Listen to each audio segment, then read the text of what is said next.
Hello everyone, welcome to our YouTube channel. मैं आ गई हूँ आपका फेवरेट सीरियल अनुपमा का नेक्स्ट एपिसोड लेके। तो आज के एपिसोड की शुरुआत में हम देखते हैं कि जो अनुपमा होती है वो अनुज के साथ जाने के लिए तैयार रहती है। तभी अनुज और अनुपमा जो होते हैं वो बाबूजी का आशीर्वाद लेते हैं और आध्या को हक करके वो जाने ही वाले रहते हैं। तभी जो बाला काका होते हैं वो अनुज और अनुपमा को देख के बोलते हैं कि कितने सुंदर लग रहे हैं ये दोनों साथ में, बिल्कुल राधा कृष्ण जी की जैसी जोड़ी है।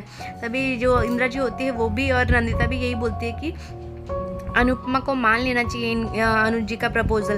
और यहाँ पे फिर जो बा होती है वो डॉली को समझाती है कि तुझे बेटा अपने घर चले जाना चाहिए, यूएस चले जाना चाहिए संजय जी के पास। और बाबूजी जो होते हैं वो भी यही चीज़ें समझाते हैं उसे कि यहाँ पे वैसे ही इतनी परेशानी है तो तू यहाँ पे तू भी परेशान हो रही है। तो वो बोलती है कि अब आपके ऊपर मैं बोझ बन गई हूँ क्या, ऐसा है क्या? तो वो बोलते हैं बाबूजी कि नहीं ऐसा कुछ नहीं है, पर हम तो यहाँ पे हमारा घर नहीं है इसीलिए हम यहाँ पे हैं, पर तेरा तो घर है, तेरा परिवार है, इस तरीके से तू यहाँ पे क्यों बैठी है? तो ये सुन के जो बा होती है वो भी उसे समझाने के लिए आती है। तो वो बोलते हैं कि तेरी बा तो मेरी बात नहीं मानती, कम से कम तू तो मेरी बात समझ। और जो डॉली होती है वो ये सोचती है कि जो बाबूजी हैं हसमुख जी वो सिर्फ उसे यहाँ से जाने के लिए बोलते हैं, पर जो डॉली बहन होती है वो सिर्फ गलत ही सोचती रहती है। और वो बाबूजी उसे समझाने की कोशिश करती थी तो हर बात को क्यों इतना बड़ा बना देती है। तभी सागर और मीनू आते हैं और बाबूजी का आशीर्वाद लेके बोलते हैं कि आज हमारा एग्ज़ाम है तो हम जा रहे हैं, तो आप आशीर्वाद दीजिए। तो बाबूजी उसे आशीर्वाद देते हैं और ऑल द बेस्ट बोलते हैं। तभी वो लोग बा का भी आशीर्वाद लेने के लिए जाते हैं और बा भी उसे आशीर्वाद देती है। तभी उसके बाद वो डॉली का आशीर्वाद लेने के लिए जाते हैं, पर डॉली जो होती है वो अपना पैर पीछे कर लेती है और उन लोग को आशीर्वाद नहीं देती है। पर वो लोग वहाँ से चले जाते हैं और वो बोलती है उससे कि तुम एग्ज़ाम दे के क्या ही कर लोगे, तो कौन सा जज बन जाने वाले हो, तुम चलाओगे तो ऑटो ही।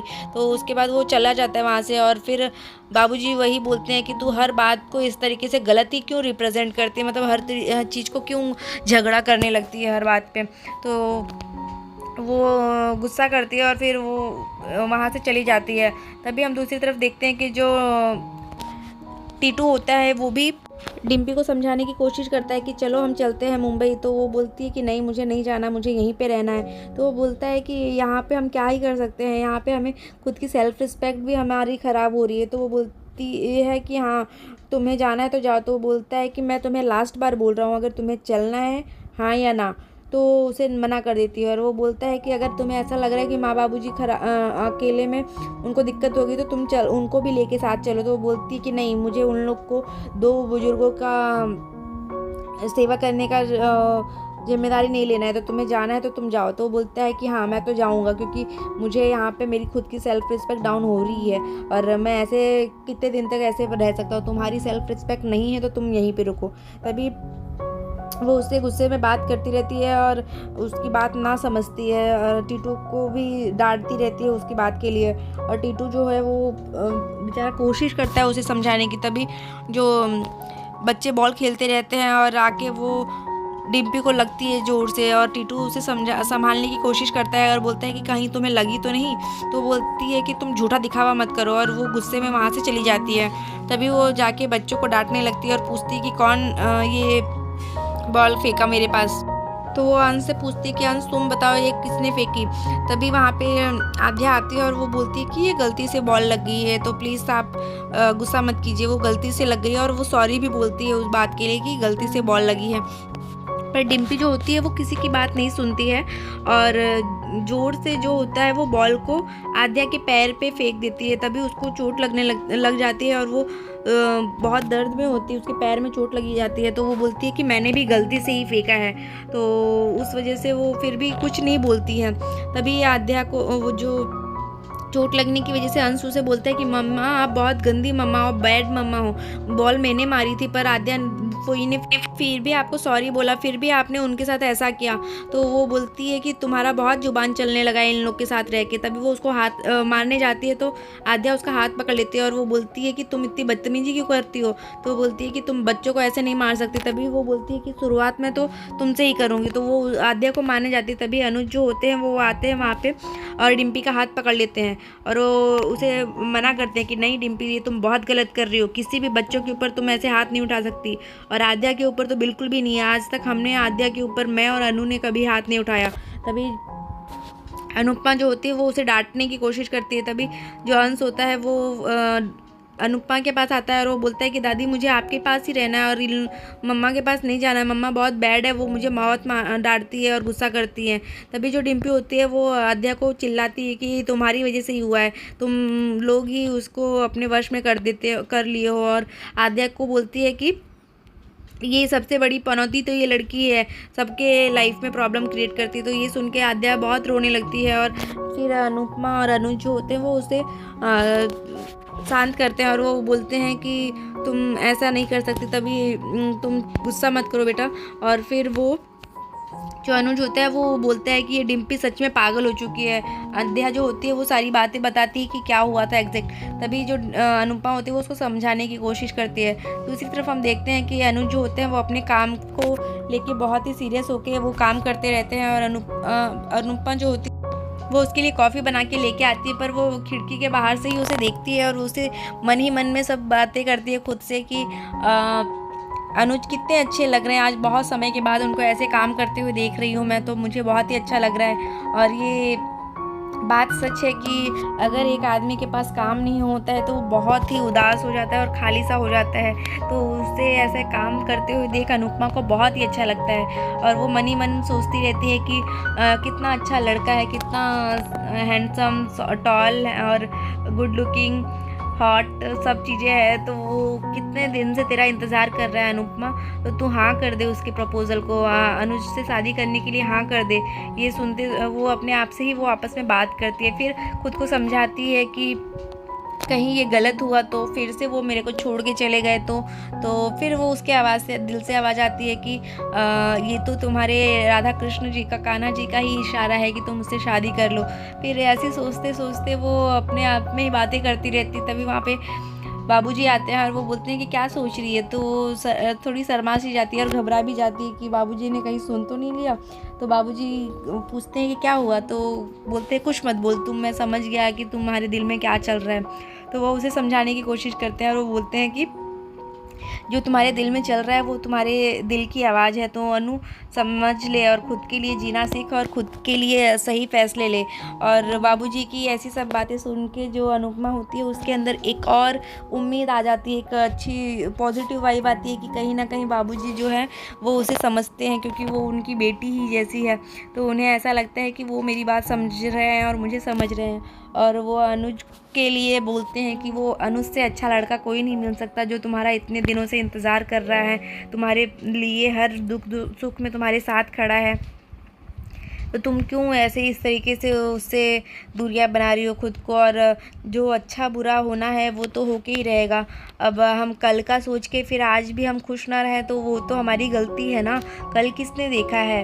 तो इस टेंशन में, कल के टेंशन में हम अपने आज को तो नहीं भूल सकते। तो अनुपमा ये बात समझती है और फिर कापड़िया जी के लिए वो कॉफ़ी लेके आती है और उन्हें देती है। तो वो बोलती है ये लीजिए आपके लिए कॉफ़ी। तो वो बोलता है कि हाँ, कब से मुझे हॉट कॉफ़ी पीने का बहुत ही मन कर रहा था। तभी वो पीता है तो वो ठंडी हो चुकी होती है। तो वो बोलती है कि तो आप कोल्ड कॉफ़ी समझ के पी लीजिए। तो वो शर्मा के ऐसे बोलती रहती है, तो वो समझ नहीं पाता कि ऐसा क्यों बोल रही है। तभी जो अनुपमा होती है वो उसे समझाती है और वो बोलती है कि आप 1 मिनट बाहर आना, मुझे आपसे कुछ बात करनी है। तो ये सब काम के सिलसिले में कुछ बात करनी है, तो प्लीज़ आप बाहर आइएगा और मैं आपके लिए कॉफ़ी लेके आती हूँ गरम गरम बना के। तो वो वहाँ से चली जाती है ये शर्मा के, और वो बोलता है कि ऐसा तो क्या ही बात है, पर वो बोलती है कि मैं आपके लिए कॉफ़ी बना के लाती हूँ ना, थोड़ी इम्पॉर्टेंट बात करनी है। तो वो वहाँ से चली जाती है और फिर वो कॉफ़ी को पी के बोलते हैं कि हाँ, कोल्ड कॉफ़ी भी अच्छी ही है। तो फिर दूसरी तरफ जो आद्या होती है वो अपनी पेंटिंग्स बनाती रहती है, और तभी वहाँ पे जो डिम्पी होती है वो चाय गिरा देती है उसकी पेंटिंग पे। तो आद्या को बहुत गुस्सा आता है, वो बोलती है कि आपने मेरी सारी पेंटिंग ख़राब कर दी और आप देख के नहीं चल सकते थे। तो वो बोलती है कि शुक्र मनाओ कि तुम्हारे ऊपर नहीं गिरा, नहीं तो तुम जल जाती। तो फिर वो गुस्सा करती है उसके ऊपर और वो बोलती है कि क्या ओवर एक्टिंग कर रही है। फिर वो वहाँ से चली जाती है और आद्या अपनी फ़ोटो को जो बनाई रहती है, फैमिली फ़ोटो, वो साफ़ करती रहती है। तभी दूसरी तरफ जो अनुज होता है वो बाहर आता है, जहाँ पे अनुपमा ने उसे बुलाया होता है, और फिर वहाँ पे बहुत अच्छी लाइटिंग होती है। तभी अनुपमा जो होती है वो उसके लिए एक सॉन्ग डेडिकेट करती है कि आए हो मेरी ज़िंदगी में तुम बाहर बन के। तो ये सुन के जो अनुज होता है वो बहुत ही खुश रहता है इस तरीके से उसको देख के कि अनुपमा जो होती है कि उसके लिए इतनी अच्छी सरप्राइज़ प्लान करके रखती है। और ये देख के उसे एहसास होता है कि कहीं ना कहीं अनुपमा जो है वो उसको एक्सेप्ट करने वाली है, और वो खुश रहता है इस बात को लेके।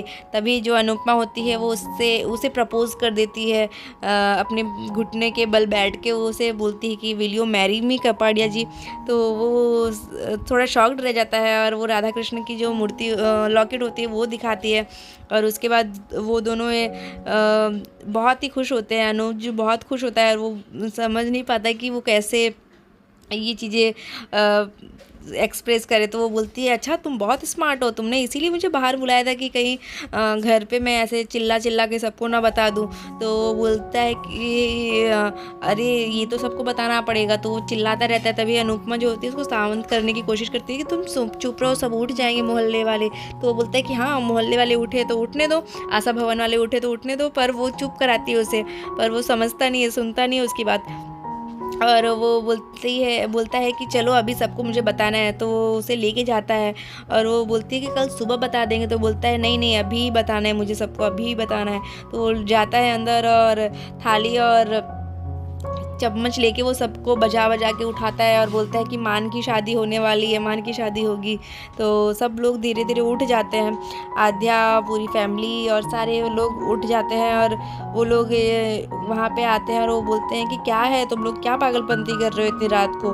तो जो अनुज होता है वो एक शायरी बोलता है कि एक थी शहजादी एक था शहजादा, दोनों ने मिलके फिर किया शादी का वादा। तो ऐसे कुछ शायरी बोलता है वो, और इससे अनुपमा जो होती है वो बहुत शर्मा जाती है। पर घर वाले सब समझ जाते हैं कि ये शायरी किस लिए। आद्या समझ जाती है, आद्या भी खुश हो जाती है बहुत कि ये दोनों मान गए फाइनली। और मीनू और सागर भी बहुत खुश होते हैं इस बात को लेके।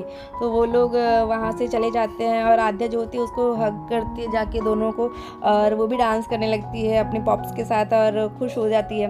तभी जो बाकी के घर वाले होते हैं, जो